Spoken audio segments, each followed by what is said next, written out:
بسم اللہ الرحمن الرحیم۔ ناظرین محترم، انسان کے پاس اللہ تبارک و تعالیٰ کی عطا کردہ مختلف نعمتیں ہوتی ہیں اور ان نعمتوں میں انسان مختلف چیزوں کو پسند کرتا ہے، لیکن کچھ چیزیں ایسی ہوتی ہیں کہ دل کی اگر پہلی پسند کی بات کی جائے، پہلا انتخاب اگر پوچھا جائے، ایک بڑی تعداد ہم میں سے وہ ہے کہ جن کا پہلا انتخاب پسند کے حوالے سے وہ ہے مال۔ اگر انہیں دولت مل جائے، مال مل جائے تو اس سے اچھی اور کوئی بات نہیں ہوتی، لیکن ہمیں یہ پتہ ہونا چاہیے کہ مال اللہ تعالیٰ کی ایک نعمت ہے، اور اگر یہ حلال طریقے سے حاصل کیا جائے، اس کا بہتر استعمال کیا جائے تو یہ بہت اچھی چیز ہے، اور بلکہ یوں کہیے کہ یہ ایک ایسی چیز ہے جس کے ذریعے انسان اپنی آخرت کو بھی بنا سکتا ہے اور دنیا بھی بہتر کر سکتا ہے۔ لیکن دنیا میں انسان جتنی بھی ایفرٹ کر لے وہ کیا پا سکتا ہے؟ تو رسول اللہ صلی اللہ علیہ وسلم نے ایک بڑی خوبصورت مثال سے اسے سمجھایا۔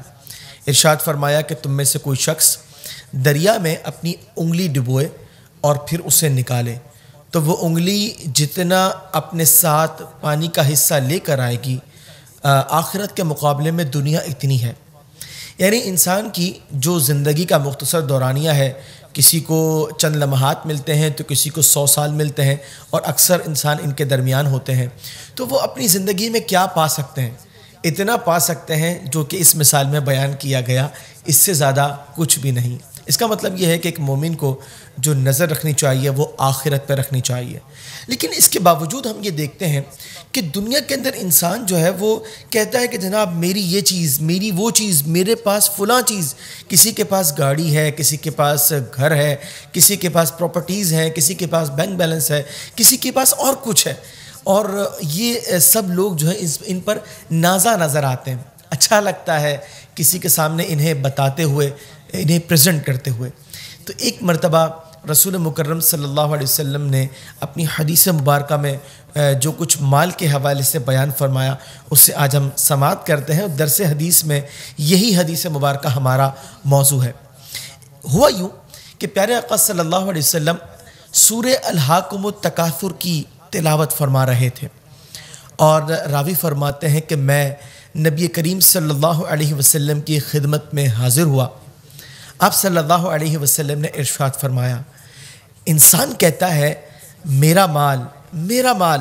فرمایا اے انسان، تیرا مال نہیں ہے مگر جو تو نے کھا کر ختم کر دیا، یا پہن کر گلا دیا، یا خیرات کر کر آگے بڑھا دیا۔ ناظرین، بات یہ ہے کہ مال 3 طرح کی کیفیات ہے، یا تو کھا پی کر انسان ختم کر دے، وہ اس نے حاصل کر لیا، اس مال کو اس نے استعمال کر لیا، پہن کر بوسیدہ کر دیا، وہی مال اس کا استعمال کہلائے گا، اور تیسرا یہ کہ انسان خیرات کر کر اپنی آخرت کے لیے جمع کر دے۔ یہ 3 قسم کے مال وہ ہیں جس سے انسان نے خود فائدہ اٹھایا۔ اس کے بعد اگر دنیا سے وہ مال چھوڑ کر گیا، یا یہ مال اس کی ملکیت سے نکل کر کسی اور کی ملکیت میں چلا گیا، تو پھر اس کا فائدہ دوسرے لوگ اٹھائیں گے، یہ نہیں اٹھائے گا۔ اس حدیث مبارکہ میں محدثین نے ایک بات بڑی اہم فرمائی ہے، وہ یہ ہے کہ کسی بھی مال کے حوالے سے انسان اس طرح کی پریزنٹیشن نہ دے کہ میرا مال۔ اے انسان، یہ تیرے پاس کتنے عرصے تک ہے؟ یا تو چھوڑ کر چلا جائے گا، یا یہ مال تیری ملکیت سے کسی اور کی ملکیت میں منتقل ہو جائے گا، پھر اس پر ناز کیسا؟ ہاں، اتنا ضرور ہے، اگر کبھی کسی کو یہ بتانا ہو کہ جناب یہ میری چیز ہے، تو یوں کہنا چاہیے کہ اللہ تبارک و تعالیٰ نے اپنے فضل سے مجھے یہ عطا فرمایا۔ سامنے والے کو اس بات کا اظہار کرنا کہ میں اس قابل تو نہ تھا، کریم پروردگار نے اپنی عنایات کے طفیل مجھے یہ نعمت جو ہے وہ عطا فرمائی اور اس سے سرفراز فرمایا۔ اور اس حدیث مبارکہ میں ایک ترغیب بھی ہے کہ انسان کو صدقات دیتے رہنا چاہیے تاکہ انسان کا مال آخرت کے لیے محفوظ ہوتا رہے۔ اور ہم یہ جانتے ہیں کہ جب ہمارا کہیں پر کچھ حصہ موجود ہوتا ہے تو ہماری طلب وہاں کے لیے بھی ہوتی ہے۔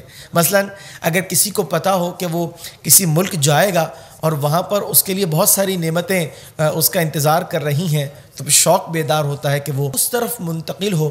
تو ایک مومن کا اصل ٹھکانہ جنت ہے، اور آج تیاری کرے گا تو اس کے لیے وہاں جانے کا شوق جو ہے وہ بیدار ہوگا۔ اللہ کریم سیدنا صدیق اکبر رضی اللہ تعالی عنہ اور سیدنا عثمان غنی رضی اللہ تعالی عنہ کی سخاوت کے طفیل ہمیں ایسا مال عطا فرمائے جسے ہم اس کی راہ میں خرچ کر اپنی دنیا اور آخرت دونوں کو بہتر بنائیں۔